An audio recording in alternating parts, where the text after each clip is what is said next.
সম্পর্ক, এই যে আমরা কিছু সম্পর্ক মেনটেন করে থাকি দুটি মানুষের মধ্যে, এই সম্পর্কগুলোকে আপনার যতটা নীরবে আপনি নীরবতা পালন করতে পারবেন এই সম্পর্কগুলোর মধ্যে, সেই সম্পর্কগুলো তত বেশি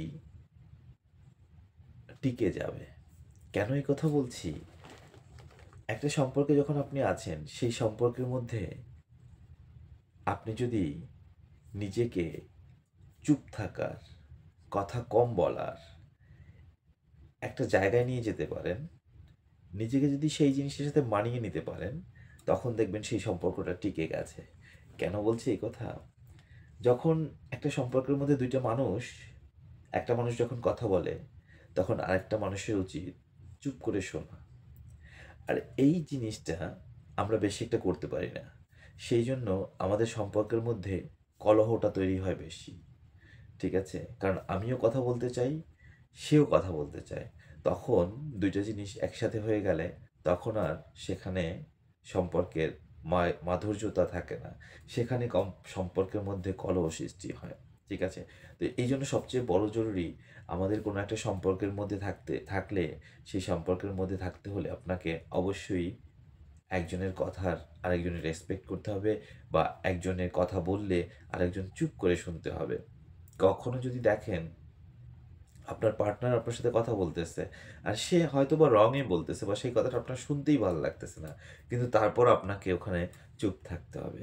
আপনি যখনই ওইটার প্রতিবাদ করতে যাবেন বা আপনি ওখানে যদি কিছু বলতে যান, তাহলেই আপনার সাথে একটা সংঘর্ষ লেগে যাবে কথার মধ্যে। তো সেই জন্য বলছি, কথা যদি বলতেই চান, নীরবে চুপ করে নিজের কথা নিজে বলে যাবেন মনে মনে। সামনাসামনি বলার দরকার নেই। কারণ কি, সব কথা আপনি বলতে গেলেই ওইখানে একটা সংঘর্ষ চলে আসবে। সেই সম্পর্কে তিক্ততা চলে আসবে। তো সেই সম্পর্কে তিক্ততা যেন না আসে, সেইজন্য আপনাকে নীরব ভূমিকা পালন করাটাই সবচেয়ে বড় বেটার।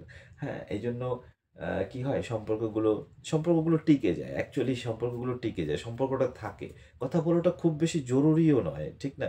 খুব বেশি কথা বলাটা খুব বেশি জরুরি নয়। আপনি সম্পর্কটাকে মেইনটেইন করেন, সম্পর্কটাকে সুন্দর রাখেন। আ আরেকটা জিনিস কি, সবসময় মানুষ চায় যে তাকে যেন রিকগনাইজ করা হয়। হ্যাঁ, রিকগনাইজ তাকে সবসময় করা হয়।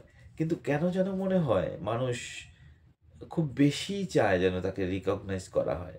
আর রিকগনাইজ যখন আপনি করতে যাবেন, তখন আবার দেখবেন কি, ওটা আপনাকে তার কাছে বেশি ভাল লাগতেছিল না। কিছু, কিছু সম্পর্কের মধ্যে এমন কিছু জিনিস আছে, আপনি বুঝেই উঠতে পারবেন না আসলে আপনার কি করা উচিত এই মুহূর্তে। ঠিক আছে? এটা মাঝে মধ্যে কনফিউশন এ ফেলে দেবে। আমি কি এটা করব? নাকি এটা করলেও আবার একটা ঝামেলা তৈরি হবে? আমি কি এটা বলব? নাকি এটা বললেও আবার একটা ঝামেলা তৈরি হবে? ঠিক আছে? তো এইজন্য হয় কি, পার্টনারদের মধ্যে সামঞ্জস্যপূর্ণতা থাকা খুব জরুরি। একজন আরেকজনকে বোঝা খুব জরুরি।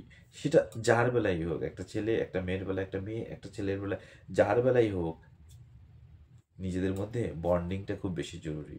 নিজেদের মধ্যে বোঝাপড়াটা খুব বেশি জরুরি। এটা আমাদের মধ্যে অনেক কম থাকে। এজন্যই আমাদের বেশিরভাগ সম্পর্কগুলোতে কলহের সৃষ্টি হয়। তো এইজন্য সবাই একটু সম্পর্কগুলো মেইনটেইন করার চেষ্টা করবেন। কথা বললেই কিন্তু জিতে যাওয়া যায় না। কথা শুনেও কিন্তু জিতে যাওয়া যায়। ভালো থাকবেন সবাই।